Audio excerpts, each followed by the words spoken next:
Well, let's speak now to Vikram Doraisamy, India's High Commissioner to the UK. Your Excellency, good morning. Thank you for joining us on the programme. Pakistan says India is hitting civilians. Pakistan's Information Minister says they are scooping up women and babies. Is India targeting Pakistani civilians?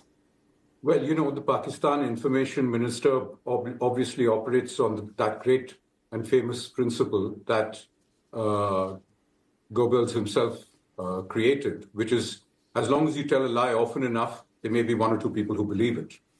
This entire thing began with terrorists, not, as you described, the militants, killing 27 people who were out on a travel in Pahalgam in India. The problem is, you know, if you don't frame the question properly, you don't get the right answer. By any stretch of the imagination, anybody who asks 26 people to identify themselves on the basis of their religious identity, including the most coarse possible way that you can imagine, and then proceeds to shoot you if you have the wrong answer in the head in front of women and children, isn't a militant. That person is a terrorist. Your Excellency, what we have done then, just hold on, let me complete the thought. What we have done since then is to take out terrorist infrastructure.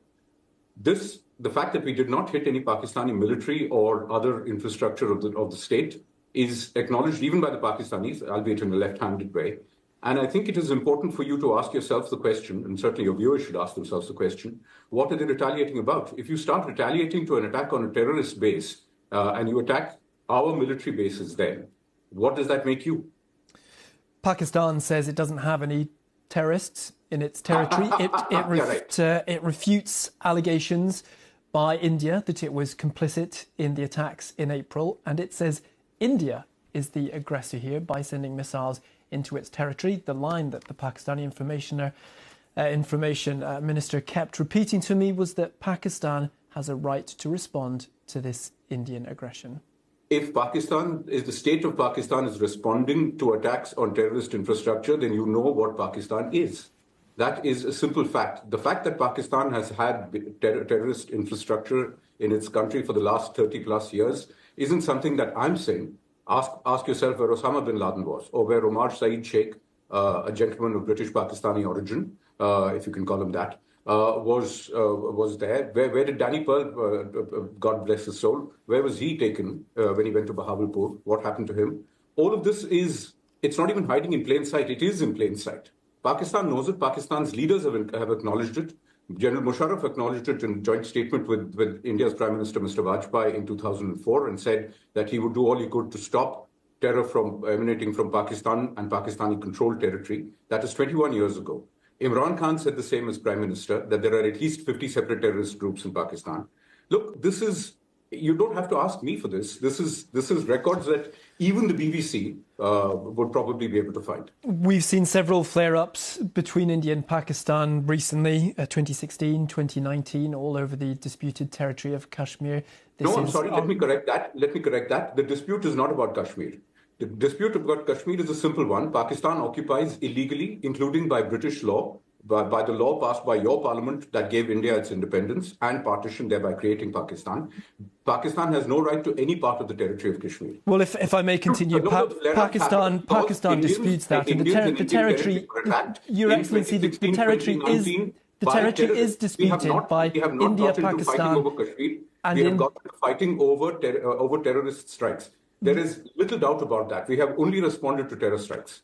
Your Excellency, that the territory is disputed in parts between India, Pakistan and China. If I may continue, and China as well. This is arguably the worst it's been. What the world is calling for now is de-escalation. Moving forward, how will India look to de-escalate, as has been called for by the G7, by the United States and by China? How will India look to de-escalate this situation? The offer is on the table, as you know. We have repeatedly said it is for Pakistan to stop trying to hit our military bases. If it hits our military bases, as we have said repeatedly, we will hit back every bit as hard, if not harder. So the option is there. And if the world really wants to do something, you know, you have had a choice for the last 30 years. Everybody knows that this terrorist infrastructure is there. Prime Minister Blair has engaged in the past, in the 2000s, with this. President Bush has engaged in the past with this. Nothing has happened. So if you really want to do something, you have to ask yourself where all your money for aid and development goes and why Pakistan's military has 18% of the state's GDP. You have to ask yourself why the people of Pakistan continue to be immiserated with less of their GDP being spent on education and healthcare, despite all the aid that's been given. And you have to ask yourself why all of that gets spent, including on buying weapons from China and from Turkey and the United Kingdom. Well, you mentioned China there. It's thought around 80% of Pakistan's weapons come from China. There are also links between Pakistan, Saudi Arabia, Turkey, as you mentioned. Are you concerned, Your Excellency, that India is somewhat isolated on the international stage here?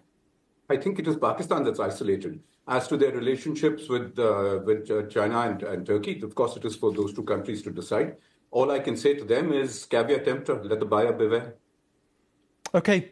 Vikram Doraisamy, India's High Commissioner to the UK. Your Excellency, thank you so much for making the time for us. Appreciate it. Thank you.